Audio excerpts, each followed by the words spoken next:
The cat's out the bag, X-Men 97 is fantastic. If you haven't seen it yet, don't. You missed the boat, well done, you're a failure. No, but seriously, go watch it and maybe you'll get a bit more out of this video. I'd gone into this knowing it was getting rave reviews from fans and critics alike, but in recent history that's never been a convincing indication that I'll like it. But I did like it. In fact, I loved it. It was amazing. Didn't you hear me the first time? So amazing that it sent me down a rabbit hole of X-Men content for the past few days. Rewatching the live action adaptations, the sexy prequels, the solo movies, the whole lot. You see, I was trying to chase that feeling, that high I got off X-Men 97. But it never came. And in hindsight, of course it never came. Those movies, as entertaining as some of them are, never really nailed the core message the X-Men represent. And I guess I should have realized that before rewatching all of these.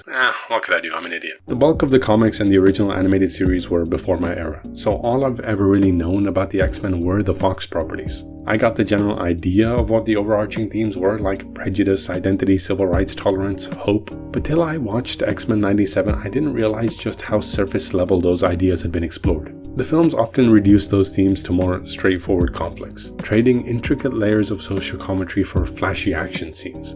But you can't judge them too harshly. I mean, a movie only runs for 2 hours. But seeing as they've made 13 of them and still not delivered some deeper messaging, yeah, Fox, you really missed the boat on that one. Rarely have I ever felt truly seen in a superhero property, or felt a deep sense of empathy for characters that couldn't seem further from my own reality. It's even rarer for one to have me so deeply conflicted in its viewing, to have it challenge my moral compass from episode to episode. And never have I been taught such a poignant lesson on what it means to be different than the education I received from X-Men 97. Everyone in some form or another has felt what it's like to be an outsider in their lives. As ironic as it sounds, we all share the excluding experience of being different. It's a part of being human. And whilst not being birthed with the intention of appealing to that shared human experience, the X-Men evolved into being the bastions of marginalization in the comic book world. In this mature continuation of the original animated series, the showrunners have masterfully utilized the diverse collection of characters and personalities at their disposal to flesh out a world which, very much like our own, is filled with villains of fear, hate, and bigotry, which are at constant battle with heroes of acceptance, family, and power. The X-Men in this story are very much fully realized. They've been doing this for a while and have come out much wiser and stronger than we've ever seen them before. The story of X-Men 97 is less about the climactic battle against the big bad to save the world, but more so a dialogue about the internal struggles they need to overcome to save themselves. The sheer humanity on display in this show is piercing. No matter how much the subject matter tries to create a divide between mutants and humans, we are reminded again and again that being human is defined by more than just your genetic makeup. Whilst the outside world paints mutants with a broad brush, we get to see the finer bristles of what it's like to be hated just for being who you are. In Charles Xavier's last will and testament, Eric Magnus Lencher is bestowed rights to his entire fortune and position as new leader of the X-Men. Everything he fought for now belongs to me, my X-Men. Naturally, this causes quite the uproar amongst those who once regarded him as their fiercest foe. However, they soon come to trust him, relying on their faith in the Professor's wisdom in entrusting Magneto with his dream for coexistence. And they're not wrong in that leap of faith. Charles's death has clearly changed Eric, prompting him to reevaluate his approach to securing peace for mutants in this world. He makes a promise to his old friend to do his utmost to achieve his dream through peaceful means. X-Men 97 does a great job at servicing all its characters, but a considerable chunk of this story belongs to Eric. A tremendous amount of empathy is shared for Magneto. His life is filled with tragedy and loss, from his family to his friends to his people. His passion for looking out for his kind is deeply rooted in a fear of history repeating itself. Humanity has never been kind to those who are different, and his mistrust in humanity is repeatedly justified. I'm sure I'm not the only one who, after watching this show now, has a newfound respect for Eric Magnus Lencher. Every time this man opens his beautiful mouth, his words carry such weight. Rogue clears a path for Gambit to the Morlocks. Save as many as you can. We shall not live our days wondering if we could have saved more.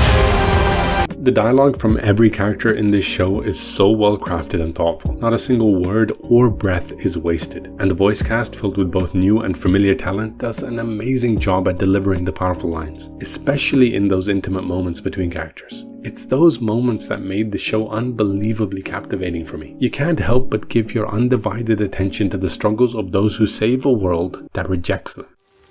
Every gambler has a tell. Modesty was Gambit's. It's this continuous rejection that festers in the minds of mutants constantly. A virus for self-hate and loss of identity. affecting victims like Storm, Roberto, and even Jean. Having them dream of a false fantasy where it's perceived easier to be normal than yourself. Rejection has always been a historical tactic for prejudice. You dehumanize a marginalized group, reduce them to a common lie, and it makes the path to discrimination much easier. You strip away any notion that they're human, and that's how people will see them. And eventually, that's how they'll see themselves. There was that lie, and I believed it. Be warned. Be smart. Believe the lie. Even if the majority of the populace doesn't want to downright kill all mutants, it does help them lean into laws like the Mutant Registration Act, slowly taking away their human and civil rights till they lead lives under such prejudice and control that they're better off dead, just so others can feel a false sense of safety. X-Men 97 serves as a powerful reminder that no matter how different people may seem through the lens of media, rumors, or the actions of those in power, they're far more like us than we realize. Personally, I think the reason X-Men 97 feels so soap opera-esque at times is a purposeful addition. A lot of the show's narrative hinges on the melodrama of our core team. A worrying mother in Jean, a protective father in Scott, a love triangle in Remy, Rogue, and Magneto, an ignored admirer in both Logan and Morph, superpowered mutant or not. Everyone goes through this kind of stuff in life. As much as X-Men 97 highlights the difficulties and dangers of a society riddled with bigots, it also presents us with a glimpse of hope. An idea of what a world of acceptance may look like for the disenfranchised. Genosha is made to feel like a paradise, the visual manifestation of family and belonging, a sanctuary of happiness and freedom, a home for mutants to be unapologetically themselves. And who better to give us a tour of such a paradise than Kurt Wagner? With his poetic speech and loving attitude, Nightcrawler provides us with the spark of faith we need to believe in a future that looks more like Genosha. You Americans, so theatrical. Life is violins and close-ups. I blame soap operas. The gala in particular gives us hope at just how handsome and beautiful the future can be. Pause for a moment, please. I gotta show some love to my man crush Gambit. Gambit's style in this show is just outrageous. Crop tops, bandanas, tuxedos. Rogue, have you lost your gorgeous mind? Stupid sexy Flanders! Episode 5 just has everything. The highest of highs and the lowest of lows. The roller coaster of emotion experienced in Remember It is psychologically nauseating. I've never been so close as to a lip quiver from anything MCU related, but by God, this show had me bawling on more occasions than I'd like to admit. I can't feel you.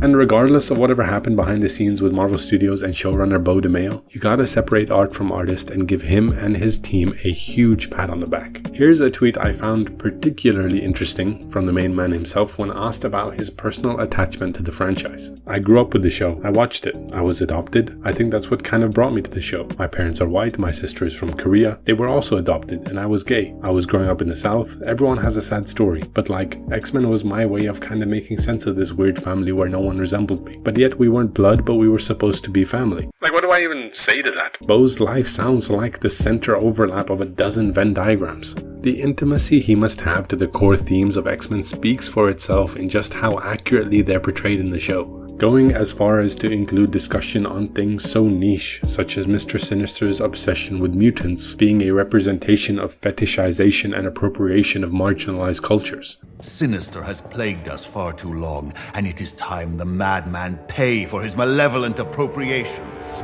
It's always wonderful to see people who have a lifelong love for a property to create in it. Now, you may ask, why did the X-Men face such prejudice while all the other superheroes like Thor stay chillin'? Is he asleep? No.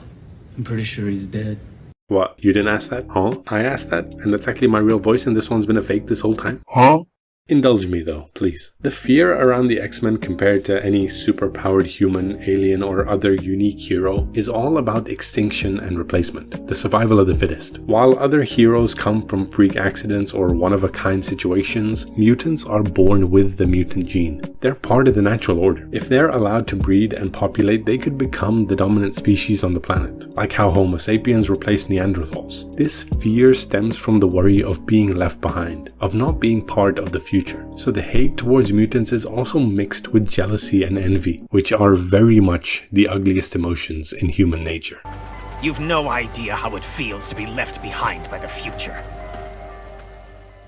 X-Men 97 is a standout addition to the Marvel Universe. It feels uncharacteristically mature for a Marvel animated show, and it's all the better for it. I'm sure a younger audience can enjoy this show, but I think some of the deeper cadence would be lost on them. 97 isn't just one of the best recent Marvel properties, but I dare say it stands tall amongst the best Marvel has ever offered. And I assure you this isn't some clouding of judgment resulting from the mediocrity and atrocity I've had to endure these past few years as a Marvel fan, but because it genuinely delivers quality and impact. X-Men 97 reminds us that everyone has a bit of Eric and Charles in them.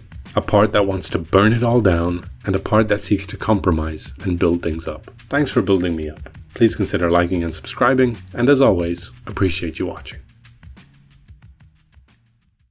I hear it's called the future.